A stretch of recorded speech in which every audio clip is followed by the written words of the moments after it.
2022년도 부활주일을 맞이했습니다. 요한복음 11장 25절에 있는 나사로의 부활의 말씀으로 오늘 부활절 메시지를 증거하겠습니다. 얼마 전에 부활주일 설교 준비를 위해서 인터넷을 한번 검색을 해봤습니다. 요즘에는 부활에 대해서 사람들이 어떻게 생각을 하고 있는가, 이거 한번 쭉 이렇게 그냥 알아보려고 가벼운 마음으로 그렇게 했습니다. 그런데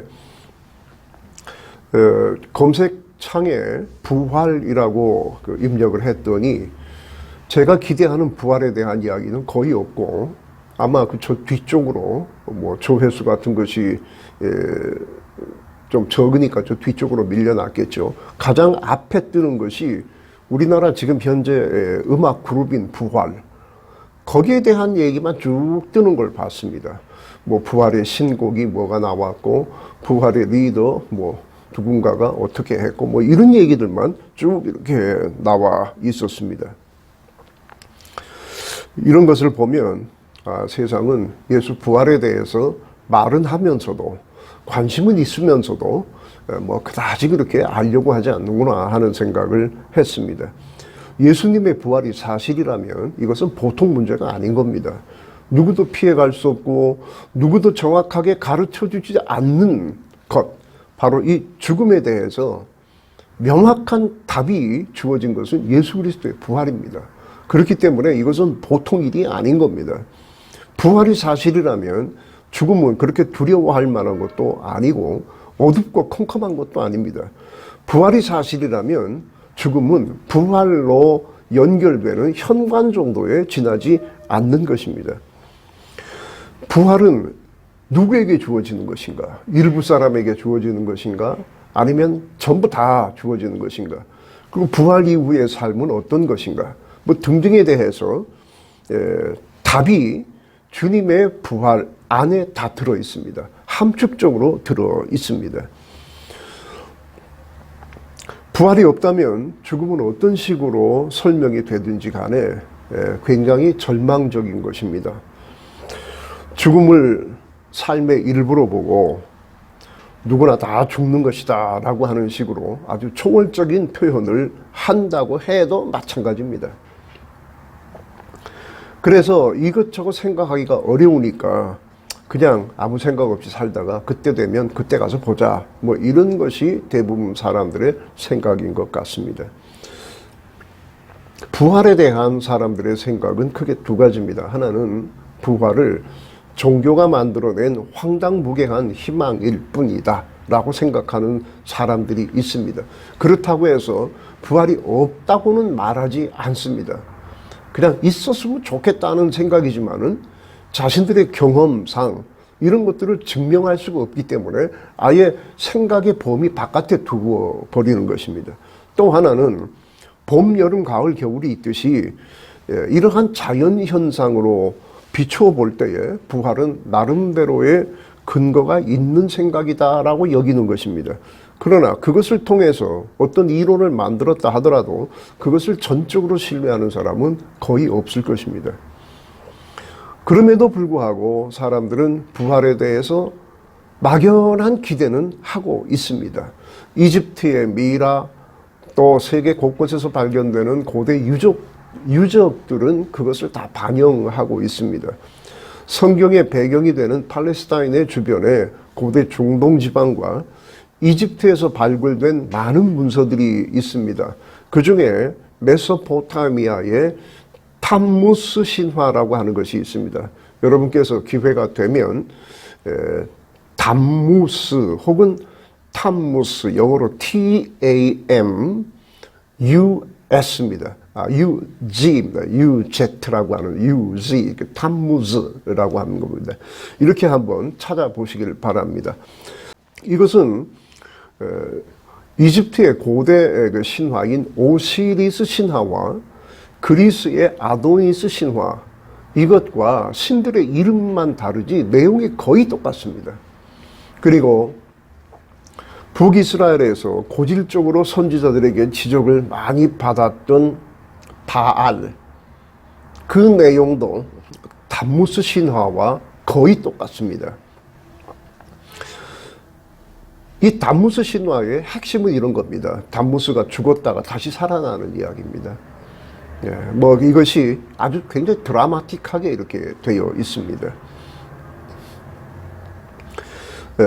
사람들이 이것을 그렇게 좋아해서 고대 중동 지역에 이것이 뭐 거의 확산이 돼서 거의 모든 사람들이 담무스를 알고 있을 정도로, 그리고 거의 대부분이 이런 것을 자기에게 맞게끔 토착화된 방식으로 변형해서 믿고 있었거든요.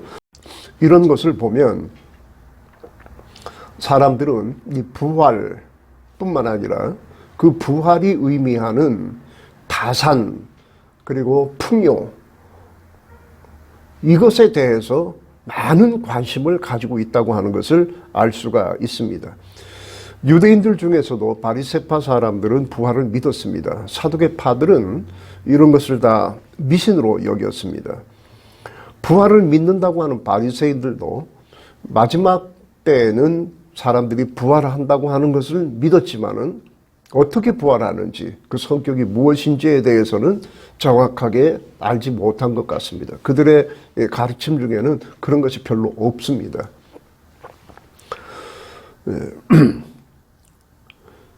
부활에 관해서 사람들은 정말 이 부활이 있는 것인지, 있다면 그것이 무엇인지 이런 것을 잘 알려고 하지는 않습니다. 그리고 알려줄 만한 사람도 없습니다. 오직 예수님만이 부활을 정확하게 증거해 주신 분입니다. 그래서 우리는 이 부활에 대해서 생각을 하게 될 때에 주님의 말씀에 초점을 맞출 수밖에 없습니다. 주님은 십자가를 앞에 두고 부활을 확실하게 보여주시려고 하였습니다. 왜냐하면 이것은 주님이 사역을 완성하신, 그 사역의 완성이라고 하는 것은 즉 승리를 의미하는 것인데 그 승리의 증표이기 때문에 그렇습니다. 죄를 이기셨다고 하는 것은 죄의 결과인 사망을 이겨야 되는 겁니다. 그렇게 증명이 될 수밖에 없는 것입니다. 따라서 부활이 없다면 예수님은 죄를 이겼다고 하는 증거가 없는 것입니다. 그저 예수님은 그 전에 와서 내가 메시아다라고 외치다가 뭐 그냥 다 죽어버린 이러한 사람들과 다를 것이 없어지게 되는 것입니다. 주님은 죄를 이기신 분입니다. 그래서 죄로부터 우리를 구원하실 수가 있는 겁니다. 죄를 이기셨다고 하는 것은 죄의 싹신 사망을 이기시는 겁니다. 사망을 이겼다고 하는 것은 부활밖에 없는 것입니다. 부활은 사망을 이기신 증표입니다. 따라서 예수 그리스도의 사역의 완성은 부활입니다.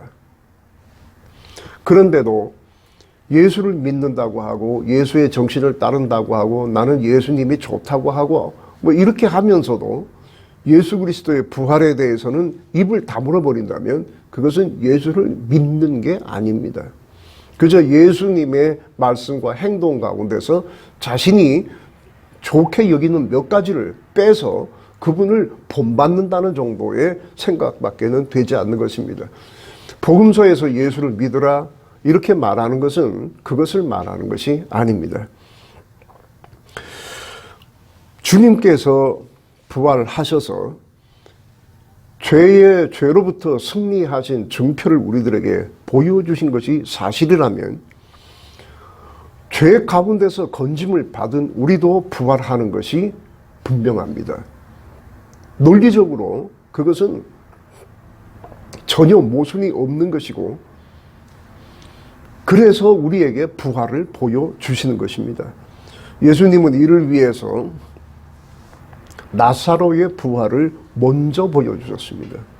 분명히 나사로의 부활과 예수님의 부활은 다릅니다. 나사로는 무덤에서 나왔습니다마는 어느 정도 살다가 다시 죽었을 겁니다. 그는 부활해서 영원히 살지 않습니다. 언젠가 또 죽었을 겁니다. 또 다시 죽은 것이 아니라 하나님의 보좌 우편으로 승천하셔서 거기 계십니다. 이것이 다른 점입니다.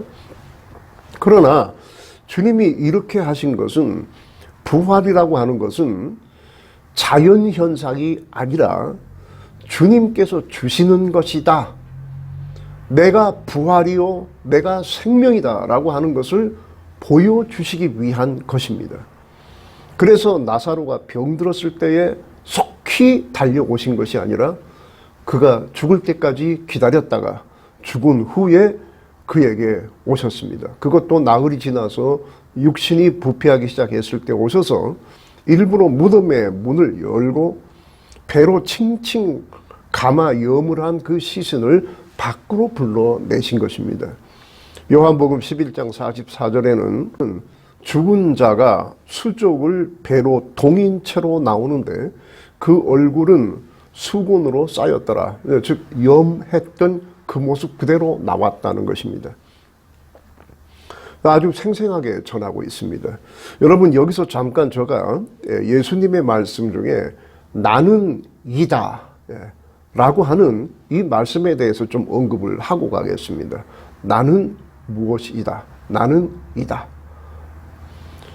이것은 헬라어로 내가 에고라고 하는 말이고 이다는 에이미라고 하는 말입니다. 그래서 에고, 에이미 아주 상당히 특별한 용법입니다. 에고, 에이미 그냥 참고로 한번 들어두시기 바랍니다. 영어로 하면은 I am 무엇 이렇게 되는 겁니다. 요한복음에는 이런 구조로 된 말씀이 7번 나옵니다. 이미 잘 알려진 것이지만은 매우 중요한 것이라고 생각이 돼서 다시 한번 강조하고 가려고 합니다. 예를 들면 요한복음 6장 35절에는 나는 생명의 떡이라, 또 8장 12절에는 나는 세상의 빛이라, 또 10장 7절에는 나는 양의 문이라, 11절에는 나는 선한 목자라, 그리고 오늘 본문인 11장 25절에는 나는 부활이요 생명이다. 또 14장 6절에는 내가 길이요 진리요 생명이다. 15장 1절 5절에는 나는 참 포도나무라. 이렇게 나는 이다 라고 하는 말씀을 하셨습니다. 이렇게 말할 수 있는 사람은 두 종류밖에 없습니다. 정말로 그렇든지 아니면 자신이 그냥 그런 줄 알고 그렇게 말하는 것이든지 둘 중에 하나인 겁니다. 자신은 그런 줄 알았는데 나중에 보니까 그렇지 않은 경우는 허다합니다. 그렇지 않을 것을 다 알면서도 그렇게 말을 했다면 그거는 거짓말하는 사이비들, 사기꾼들인 것입니다. 비교적 양심이 좀 있는 사람들은 이런 말을 함부로 하지 않습니다. 이렇게 말한다고 해서 그가 그런 사람이냐 아니냐 하는 것은 즉각 그 자리에서 증명되는 것도 아닙니다. 내가 생명이다 라고 했을 때에 그 자리에서 그 말을 듣는 그 자리에서 정말로 그 사람이 생명인지 아닌지 알 수 있는 방법은 거의 없습니다. 이런 말씀들은 나중에 다 증명이 돼야 되는 것입니다. 그런데 놀라운 것은 이 모든 말씀들이 다 증명이 된다고 하는 것입니다. 나는 생명의 떡이라 이렇게 말씀하셨는데 이 말 자체가 영적이기 때문에 그런지 아닌지를 그 자리에서는 잘 모른다는 말입니다. 그러나 주님께서는 그것을 증명하시기 위해서 오병이어의 기적을 보여주셨습니다.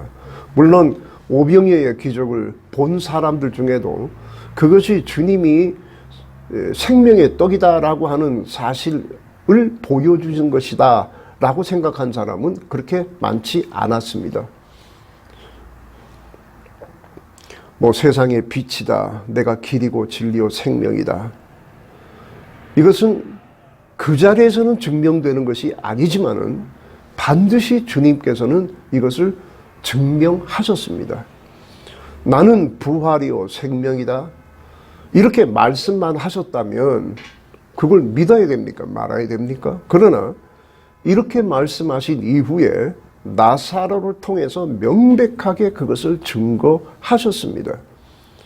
만약에 이 사실을 부정하려면은 방법은 단 하나가 있습니다. 뭐냐면은 요한복음이 조작된 것이다 라고 말하는 것입니다. 그거 외에는 이것을 부정할 방법이 없습니다. 그러나 요한복음은 사도 요한이 기록한 겁니다. 부정할 수가 없습니다. 요한이 기록을 한 것이고 또 항상 예수님의 바로 옆에 따라다녔던 마리아가 목격자입니다.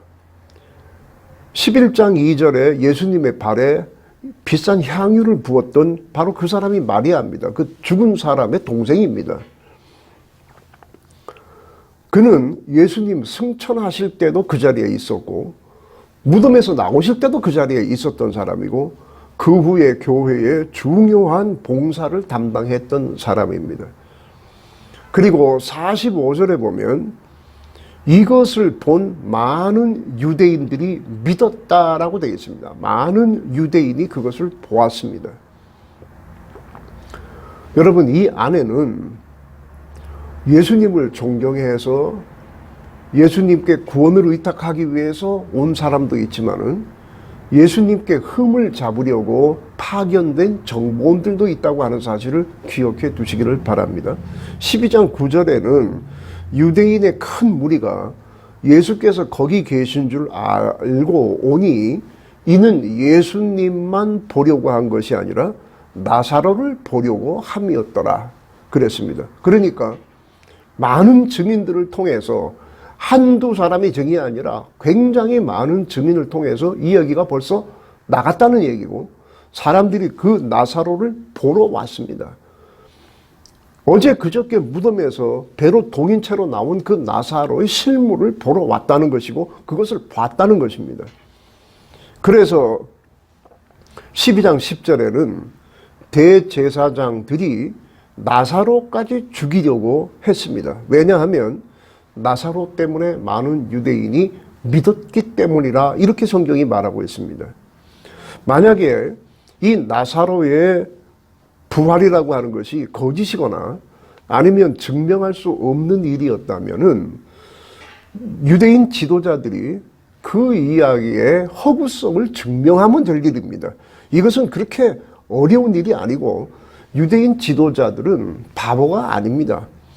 그 정도의 위치에 오르려면은 그만한 능력이 있어야 하는 사람들이고 이 사람들은 사이비 종교를 가려내는 데에 기술자들입니다. 그래서 예수 신드롬을 차단할 수 있는 방법은 그를 죽이는 수밖에 없다고 한 것을 보면 그것이 사실이라고 하는 것을 보여주는 것입니다.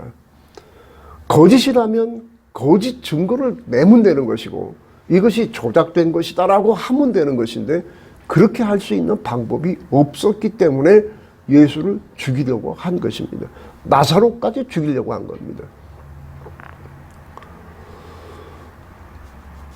나사로의 부활 같은 것이 조작임이 드러나게 되면 예수님은 큰 데미지를 입을 것이고 사람들은 다 떠날 것이고 예수님은 사기꾼 취급을 당하게 될 것입니다. 얼마든지 그 사실이 조작된 것이라면 그렇게 할 수도 있는 것인데 그렇게 하지 못했다고 하는 겁니다. 여러분, 초대교회는 예수님이 부활하였다는 말만 듣고 그 말이 너무 위로가 되고 좋아서 사람들이 모여든 것이 아닙니다. 나사로의 부활과 예수의 부활의 목격자들이 초대교인의 구성원이었습니다. 이들은 적어도 예수님이 승천하신 이후에 30년도 더 된 기원후 60년대 초반까지 살아 있었습니다. 그 후에도 살았겠지만 기록이 남은 걸 보면 그때까지는 분명히 태반이나 살아 있었습니다. 그리고 그들이 교회 중심에서 사역을 했습니다. 은밀한 동굴 안에서 이루어진 일을 한두 사람의 목격자가 보고 나와서 귀에서 귀로, 입에서 입으로 이렇게 전달한 것이 초대교회의 교리가 된 것이 아니라 수많은 사람들이 증인이었던 그 사건을 중심으로 교회가 형성된 것입니다.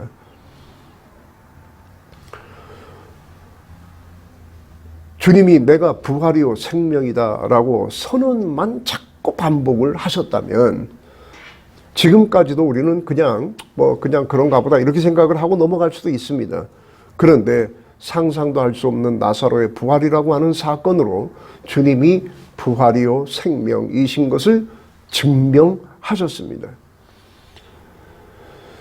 사도행전에 보면 사도들은 잘 조합된 교리를 말하는 사람들이 아니라, 여러분이 지금이라도 사도행전을 그냥 이렇게 하나씩 넘기면서 훑어만 보아도 이들이 증거한 것은 부활이었다고 하는 것을 금방 알 수 있습니다. 그들은 부활을 증거하는 사람들이었습니다.